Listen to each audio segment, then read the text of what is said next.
Mesa has got a part to play in the development of this area. And munyazopanzo. Saka kuya kwandiri kwando saka ndati ndafara kuti varipo pano. Nekuti andidi kuti zvitaurwe vanhu vasipo.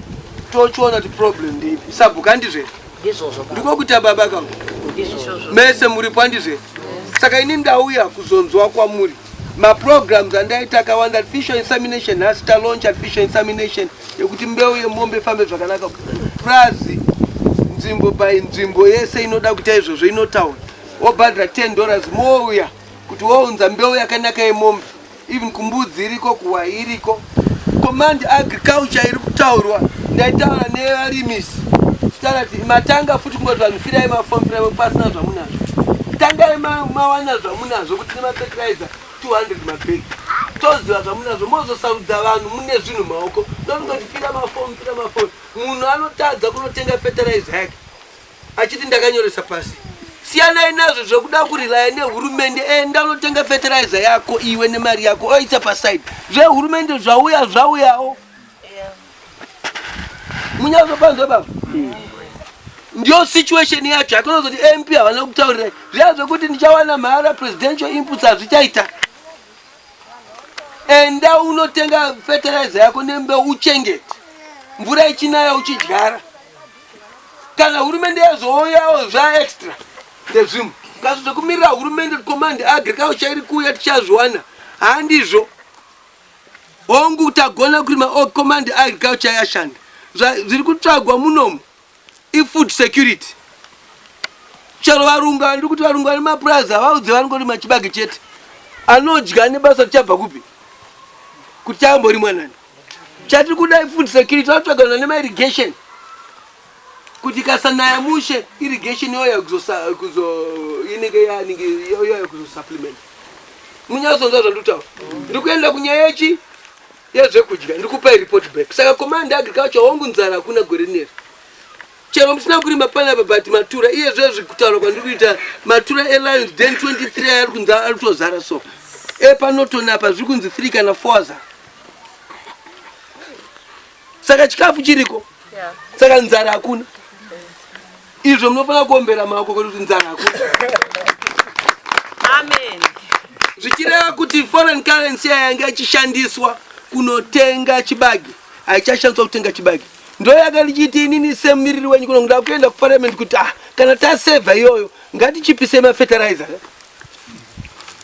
handizvo ngatichipisei ndiyo subsidy yatakutaura vanhu vochiramba vachingorima chete handizvo imwe yacho ngaende kumatractor maimplement imwe yacho ngaende kuirrigation nekuti taseva handizvo manje ikaenda kusiriko ende zviri kuwanda nekuti yezvo zesa iriko tanga takudzimirwa magetsi nekuti havana budget kweri tanga tiri kuparliament nezuro tina china masi tichiita budget review. Hey akomana anowanzotaura 2-3 hours akataura 30-45 minutes ndikasumuka ndikataura kuti minister mataura maminutes mashoma nekuti hapachisina chamuchataura nekuti hapana zviri kuitika. Kana vari ZANU-PF muchiona pakanzi unity development and peace ko development iri kutsvage chipa paslogan yeZANU-PF nekuti ndiwo musimboti runyararo kubatana nedevelopment kana zvisipo izvozvo development hapana. Ndosa muchiona ZANU-PF ichiti ngatite command agriculture tirime ngatigadzire maroads nekuti dei vasingazivi kuti development inokosha havaita izvozvo handizve. So ndinokumbirawo kuti paground panapa musade kunyeperana kuti ndiri ningi ndinobva chichi isu takagara nava Mugabe kudhara tiri machairman ndinoga ndichitaura muno muprovince kuti inini ndakatonga province ino ndichigara padhuze napresident tichitaura munzeve tiri tu tichienda kumba kwavo ndichinorara for 8 hours iwe wakambozviti here ko unozoti nhasi iwewo wamusangano kuti ndabuda ndosaka ndisigivhini kumusangano kwacho ndisikadi kudzoka nekuti ndakatoita zvandaida kuita president ndakasangana nawo ndikadya nawo ndikaita zvese chicha ndichatsvaga kasi kushandira nyika negwara ravo kuti nyika ibudirire chete ko ndianoti kana uri muZANU-PF ndionoda ZANU-PF vakawanda vari mukati momu ndo vari kutoba muZANU-PF manje Tunyazowirana. Saka ngatisapinze politics. Pasina politics. Munhu ukasawirana naye teacher oti teacher kadzinga mwana kuchikoro oti MDC opposition. Mukasawirirana sabhuku akamira akati chokwadi moti ya sabhuku apanduka vanhu ngiyo vachitaura chokwadi. Let us be a community, a society, inogara pasi tichitaurana tiri tolerant of each other. Tikuirana tiri tolerant of each other. No point for violence. My elections are kuya. Chero ini muno mupane muno auya achinoda kumira kukidzwa muriso. Taura kuti zveshuwa. Mira ngawa ke block 1 vanondida vava voti vamliswa pane munhu anoita MP vaka block 1 indo vaka 2 iyo vaka 3 ndo manya ndo chivaka 4 ari kubudira ndiani ndimika ndo development musarambidze munhu ada kuita MP kuti aita basa rake ngasandiseke watakapiwa maharo muti akapiwa maharo iwe tipe ngoro tipe chi ngoro ino twakumana vanhu vavapiwa ngoro vhoti yakuenda ndo ya mombe 2 pamusha mombe 2 pamusha handizve ari kudira ndiani usashore zvandaita pasina zvauri kuita imi mitai huyai ndikaisa bhoho 1 apa ngaise 2 indoti hazvemabhoho zvanyanya mvura straight mumba matepu handizve iye ngaise magiza inopisa handizve that's development ndipo patopange tichisvika ndo zvandinoda inini noti kufonera kuti hapane munhu akutukai pameeting izvo haizvi development izvo pane munhu ati pasi nemi pameeting izvo haizvi development izvo ndinovhunduka kandanzwa kuti pamabva pashewood papa pane murume asvika aunza goneti ye30 tons yesimende yekuti chikoro chivako aiwa izvo ndo zvamunondifonera kuti pana asvika vamwiso tinokudai kasi iya vanhu vavafamba nenyaya one kuti mungaite sei handizve aindoti alright ndounza 3 magonyeti ezvidhina nekuti cement pasina zvidhina ite sei handizve. So let's push for development. Let's not be shallow in my opic to differ. Yes, never. Anomira 2018 is ndakaita. Atichana muna noti ndichaita chakati ayo. Ko iwo wanga uri kupipaita vamwe. Yeah. Ndo zvandakadzisa vanhu kurungwa West. West vaida kuita ma-MP ndakadzisa kuti mubvunzei musamutuke. Mupengo yekutaura. Opedza moti alright wagona kasuwa mulisi waka block you. Kana kuti tisangana newe ndio musangano wedu kupedzera kuuya ozotishedza pauno wakatuma block ngoba tinoya pa meeting nje munhu aisadzo musawestirwe time handizve. So to me let's be practical, let's push for development handizve. Saka ndoda kuti zve politics izvo ndinokumbirawo kuti you are not politicians, you belong to different parties, but what you want all of you is development. Munhu weMDC weZANU-PF weZAPU ari kutsvaga wePDP ari kutsvaga mvura yakachena handizve ari kutsvaga road yakanaka ari kutsvaga chikoro chakanaka. Nini ndinonzi Violet Andrade ndini sabhuku wemuno muward 15 Shewood ndo maya ndiri kutonga ndiri muShewood iri ward 15. Saka nyaya iri kunyanya kunetsa ndeye kudai maplot holder aya haatibati savanhu muno vano vari kuti anditi vari kutaura kuti ploti dzedu dziri mumakomboni ploti dzedu dzakadai, but isusu tichinzwa pekutanga zvakanzi state land ikomboni state land haina munhu. Ivo vakanzi kuminda kwavo 5 years vanenge vatovaka dzimba dzavo, but ndi plot 1 akazviita isusu vanonzi mai muda vanhu ndo vakavaka komboni yavo nedzimba dzavo ndo zviripo. Magetsi vatidamburira magetsi nekuda kwekuti isusu tofanira kupota tichivapa $305 zvadaro vaitinetsa naizvozvo. Nanhasi hatina magetsi, hatina mvura yekunwa, takachera matsime asi mvura matepi irimo. Zvimwe zvacho pachikoro apa panotinetsei.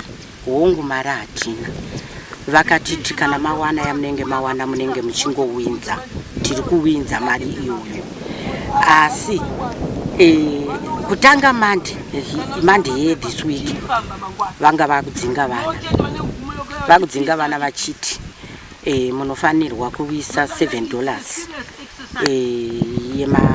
yezvidhina yamunofanirwa kuwisa kuti vana venyu toda kupaka broko. Saka kana musina kutipa $5 vana ngavabve. Chikoro chine vana 220 but yezvino pakasara vana ndofunga 30. The rest vese vakadzingwa. Ndosaka takadiedza MP vanofanirwa kudzokera semafungiro but mataurira ringoitawo vamwe vangu vose vari kungotaura vachiti MP vanogona vanodzoka. Zvekuti ipapapa ndakanga ndavati vauye iri Sandi vanhu vasingaende kubasa vaiona uwano. Muno mukomboni muno mune 64 people irimo. Tikabatanidza kuti paimba tiri kuma 100 something. Nechichemo chekuti vamwe havana zvitupa nevana vacho havana mabhegi vari kuchikoro. Zvinhu zvose zvatoda kuti tibatsirwe. Vari kunetsa vanhu ava maprobhoda tikagarisana navo. Chiri mai tishande akadi. Unonzwa chitoti hatina mari. Tikashanda hatipiwe mari yacho.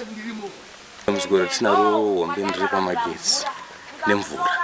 Saka pamagetsi aripo asi pane vari kuramba nawo maproducts. Vanzi mamuda vanhu.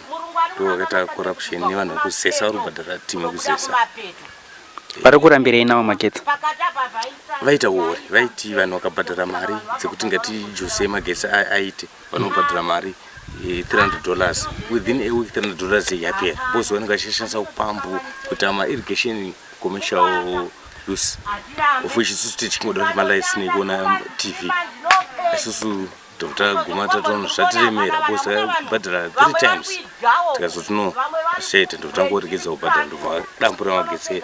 Isu takaenda kuzesa kwacho vari ku iwo amai avo maudano vane chekuita nakomana kuzesa vari kubraiba vakomana kuti vasete basa iroro. Pane dambudziko zvakuti pakuti tishaya mvura zvezvi.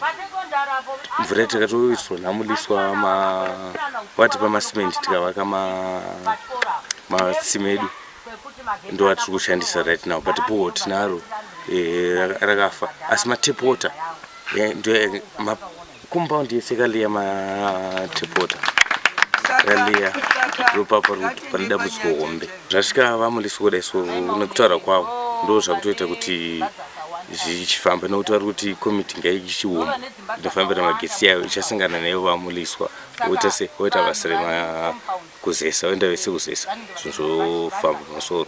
Asi ndovimba kuti tikaenda navamuliswa nekomiti yacho tikabatana navamuliswa zvinhu zvedu zvinoita zvakanaka.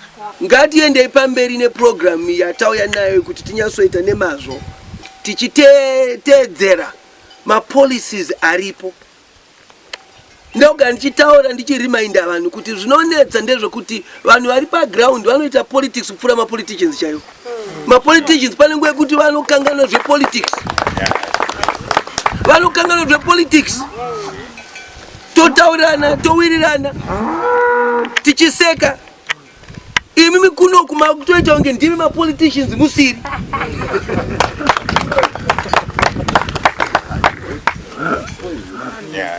Uku muri kungoenda zvirongwa zviri kufamba zviri kuitika uku muri kungotaura development ichifamba zvinhu zvichifamba mushe. Kana nguva yedu yepolitics yasvika takuenda kuningi politics at the end of the day. Ma-government ministers ari kuya kuno vachitaura nezvakawanda zviri kuitika. Vadokora vakazota nenyaya yeeducation. Vazhwa vakazota nenyaya youth empowerment zvicherwa zvedu zviri kufamba sei. Minister of Lands vakauya manje vachitaura nenyaya yezviri kuitika izvi. Sabhuku munzvimbo zviri kuitika kuti minda iri kutorwa iri kuchekwa iri kutengeswa nezurofu ndanda rimwe pane imwe miti. Yaitaura kuti kukwazi kuenda kuzvakwa ndikati but musangano uri kutonga imimi ndimi mune vanhu venyu musangano vari kutengesa kamindi zvikanzi aiwa izvo hatisi kusvika saka taakupinda operation manje next week yatiri kuenda manje tichishedza evidence pane famu yese kuti atengesa ndiani tine mapurisa tinani titanga tanoudza mambo tikusvika kuna mambo tichiti mambo ende hatisi kunyebedzera munhu nekuti atonzi takutopfeka combat yacho kuti mambo imiwo kuti zviri kunzi murimo pakutengesa munda kana musipo hepa musangano wacho imiwo kuti DA muri kunzi murimo huyai kansela muri kunzi murimo MP muri kunzi murimo huyai pamusangano wacho tuone kana musimo huyai toona kuti ari kutengesa minda ndiani prazi ranga rine vanhu rakapiwa vanhu 50 nehurumende yane vanhu 120 vari kubva kupi ko iwewe mvumo yekuti uti uyo haasi kugona kurima wakumutorera wakaiwana kupi aya haasi marural areas aya haisi nzvimbo yekuti mambo nekuti haakuda nokuti ibva apa aya ma81 angari macommercial farms ende ane mapirwo ayo kana wanzi mambo munzvimbo hauna kupiwa land wangonzi mambo nenyaya governance kana wanzi sabhuku wanzi sabhuku kuti ungoona kuti vanhu vari in terms of management administrative vari righted but hauna kunzi sabhuku enda anotengesa minda yehurumende mambo tengesa minda yehurumende kansela tengesa minda yehurumende MP tengesa minda yehurumende saka iye zvinezvi program idzi dzatiri kuita dze-livestock idzi mafuro muri kutengesa muri kupinda muchangichengeta mombe pasi mozoti hurumende haisi kuti ziva kasi matengeserana apa munhu apinda from nowhere ndakataura manje varimi ndichiti musarwe hondo naMwari Mwari kana akati iyi nyika ndeyemvura usavake nekuti musi pano nemvura zvese zvinotorwa ozoti chivanhu iwe Mwari akati nzvimbo ndechi ndemvura iyi ndeyemafuro isiye yemafuro musazoti pemafuro mauda kuisa vanhu ipapo uko uri kurima usi kukohwa oti ivhu harisi right kasi panga pani pemachi ko pemafuro panga bibutse go here apa punzi porima moenda kunofanira kunge muchirima and so forth saka ndinokumbira kuti tifambidzane neurongwa hwehurumende ticomply kune mitemo district livestock production livestock extraction worker inseminator kana kuti breeder. The process what we are doing is artificial insemination. The process goes by pregnant diagnosis, whereby we'll be checking whether the cow or the heifer is pregnant. Later you just put your hand through the rectum. The process is called palpating. White palpation, rectal palpation. If the animal is pregnant, you feel the uterus. You feel normally no one's only about 3 months and above. The bone was very pregnant. 2 months and below, you can rely with information from the farmer. So about 3 months and above, what you'll be checking for out mkatimani fetus so the rectal palpation through the rectum, then you will feel through the uterus. If there's anything cut, you feel by uterus. Kana tinga oti mapundu like chonokwanisa kufila, then you feel that is pregnant. The problem you by injection kana kuti synchronization substance kana kuti hormone re-instrument rino once wabaya munhu unobva yatoabhota panguva yacho. So it's wise for you to kana uchisynchronize uchifila that rectal palpation pakuti mune anything, then you just leave the cow kana the heifer yakadaro usina kuti usina kubaya instrument. It's a hormone yokutoinjusa munhu kuti tese iende paheat other than the normal cycle yainoita. By the moment wangobaya, normally we are doing this double injection. Tunobaya pa day 1, then ubaya pa day 11. Then by day 11, unobatsira kuti mombe inenge yapa standing heat. That's when you'll be assured kuti mombe yapa standing heat. Then after 4 days, ndipo unokwasa kuzoinseminate because you'll be assured mombe yapa heat, yapa standing heat. Considering mombe zetu zikuno kutuma ma communal areas nema A1, the advantage is that you can use my bulls which can be anogona kuchengetwa like mabulls. You can use my super bulls like my beef master, my bulls. Moreover, it's cheaper for you to do artificial insemination for my records. You be assured to write the nastica inseminator mbedu mswa 21. Then after 9 months mswa 21, you be assured to mbegu say you know bereka saka my records zako they are negative. Then zuri zvakafana na fibrosis and contagious abortion, they can be eliminated by doing those. And moreover, it's cheaper for you to have artificial insemination. One, it's not problems like dystocia. Because you can some bulls mahombe and konsa affect especially my heifers. That's another advantage. Then is where that's another thing as well. Then the other thing is because artificial insemination is a farmer panochengeta bull expensive rupees rakupanya matanga nezvimwe zvakadada. Artificial insemination can unokwanisa kuva neadvantage yekuti mabulls ako mombe dzako dziri safe. And moreover, problem in breeding zvakati. That's the chief reason yekuti tikakwanisa artificial insemination tobatsira kuimprove breed redu, hence tinokwanisa kubooster the head quality. Mainly those are the advantages of using artificial insemination. Honorable Mlishwa vari kuema programs akati one day mazhinji acho iwaya katika takaunganira pano mukati mezvanhasi artificial insemination. Vari kuyawo zvakare nemaprograms esoka kumayouth edu achamopedza chikoro. Vanounganidza paward level voselecta team mozoenda kunoscoutwa kunotoni muchiita bhora racho rinenge riri based on ward against wards. Vari kuyawo zvakare nemaprograms ezvibhorani akaunza munzvimbo nemaprograms ekuchengetwa kwenyuchi pamwe nembudzi. In fact, vari kuuya nemaprograms akawanda ari kubatsira varimi, zvikuru sei varimi, nokuti vakambouya neprogramu yemahara, programu yemasola nemaprograms akasiyana-siyana, but zvizhinji zvacho zvinenge zviri zvekubatsira varimi kuti upenyu hwavarimi husumukire zvichienderana nekufamba kunenge kuchitangwa.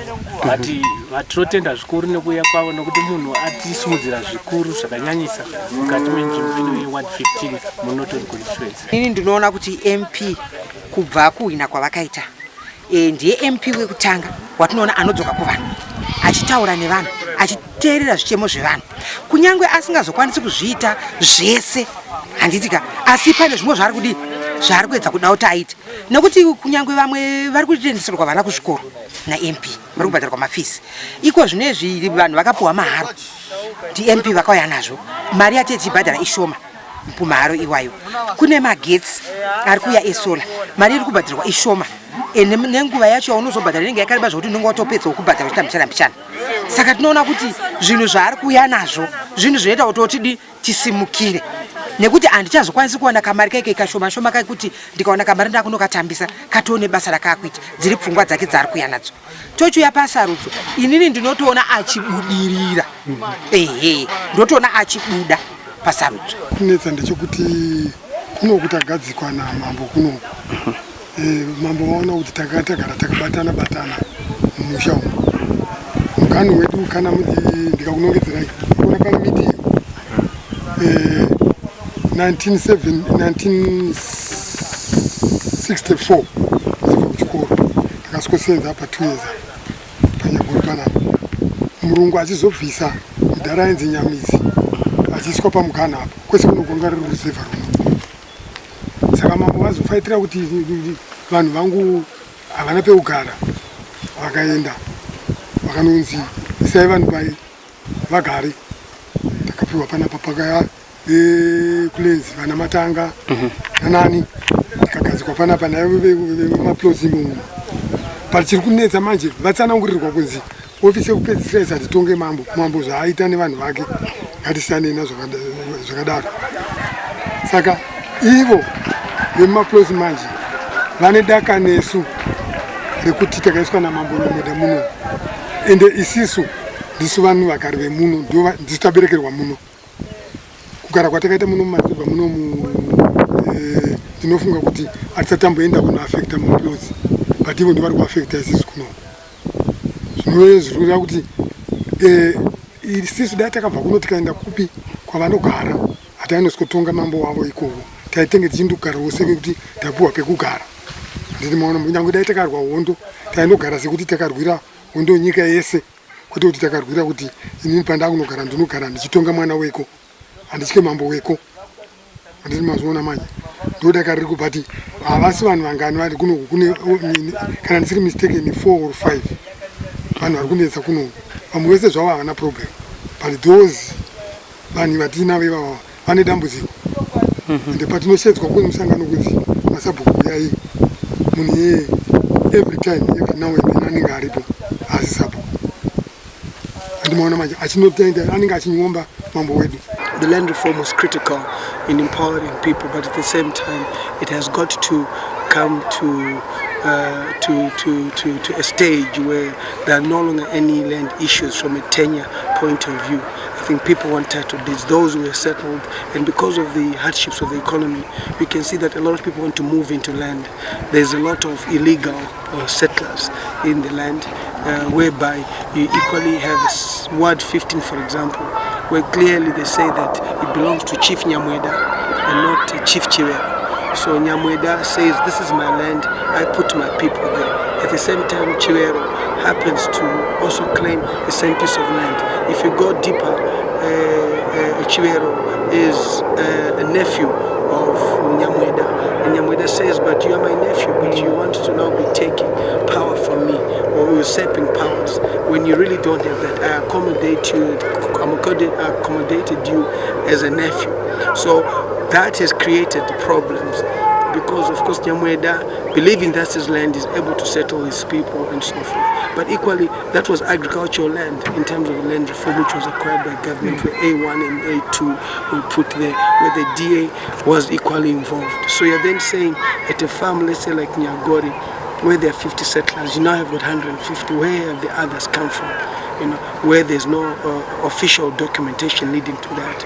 A lot is said about it, the corruption levels from the chief, from the village heads, from the councillors, even ourselves, MPs are implicated, even the DA and the Lands Committee is implicated. Compliance really is in the hands of the Norton Town Council, and as a result there has been mayhem in terms of the planning, the sewers, the roads and so forth. Right? If it was not for me, I don't think Norton Town Council would be what it is in terms of the service delivery that they're trying to do. They were sleeping on their jobs, they are corrupt. How do I interfere in the management of the council when clearly I don't even sit in their meetings? They have a full council meeting where they deliberate on issues. It is the resolutions that they make which I ask them to work on and to implement. So it's as simple as that. Twice it has failed anyway, because this is a forum which never existed before. I've not seen it talk about zero tolerance on corruption on the Norton Town Council itself. I am aware of the shenanigans behind this. This is more or less people coming from Harare wanting to influence people from Norton. Twice it has not succeeded. Today it did not succeed again. So they are really talking to a constituency that knows and supports its MP. Failure for people to come out shows that they are happy with what the MP is doing and so forth. And it will not take anybody to try and destroy the relationship I have with the people and the mandate I have from the people and so forth. I'm a seasoned politician and I'll keep on doing what I have to do. And not only that, we will keep on demanding for service delivery for the best of Norton. Norton is not a village. Norton is a town, and it must be seen to be operating as a town and not a village. I did not come to represent a village. Okay. If I wanted to be part of a rural constituency, I would have accepted the situation in Norton. There must be clean, safe, clean water. For these and other stories, visit our website www.263chat.com. Follow us on Twitter @263chat and like our Facebook page 263chat.